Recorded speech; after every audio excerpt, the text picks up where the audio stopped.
আসসালামু আলাইকুম বন্ধুরা, আজকে আমি দেখাতে চলেছি আপনাদেরকে ফিল্ড পর্যায়ে কিভাবে সিমেন্ট টেস্ট করা যায় এবং সেখান থেকে আপনি কিভাবে বুঝবেন আসলে সিমেন্টটি ভালো কিংবা খারাপ।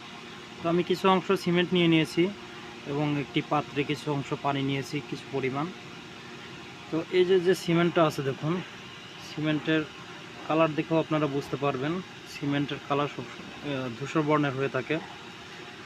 এই সিমেন্টটাকে যখন এই পানির উপরে আপনি এভাবে ছেড়ে দিবেন, দেখেন সিমেন্ট কিন্তু নিচে ডুবে যাচ্ছে।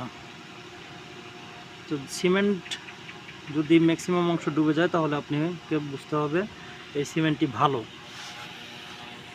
এবং এই যে পানির উপরে যে সিমেন্টগুলো ভেসে বেড়াচ্ছে এই সিমেন্টগুলো অবশ্যই ভালো নয়, তবে যেহেতু ম্যাক্সিমাম সিমেন্ট এখানে ডুবে গেছে তার মানে এই সিমেন্টটি ভালো।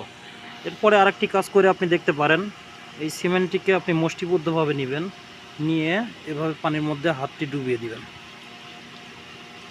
তো ডুবানোর পরে আপনার কাছে হালকা গরম অনুভূত হবে, কারণ সিমেন্ট পানির মধ্যে যাওয়ার সঙ্গে সঙ্গে একটি বিক্রিয়া ঘটে এবং সেখান থেকে আপনার সিমেন্টে গরম অনুভূত হয়। তো যদি গরম অনুভূত হয় তার মানে আপনাকে বুঝে নিতে হবে সিমেন্টটি অবশ্যই ভালো, যদি গরম অনুভূত না হয় তার মানে সিমেন্টটি খারাপ। তো এই হলো সিমেন্ট ফিল্ড টেস্ট করার উপায়। আপনি এভাবে দেখে সিমেন্টটা পরীক্ষা করে নিতে পারেন যে আপনার সিমেন্ট ভালো কি খারাপ। ধন্যবাদ সবাই, ভিডিওটি ভালো লাগলে ফলো করবেন। আসসালামু আলাইকুম।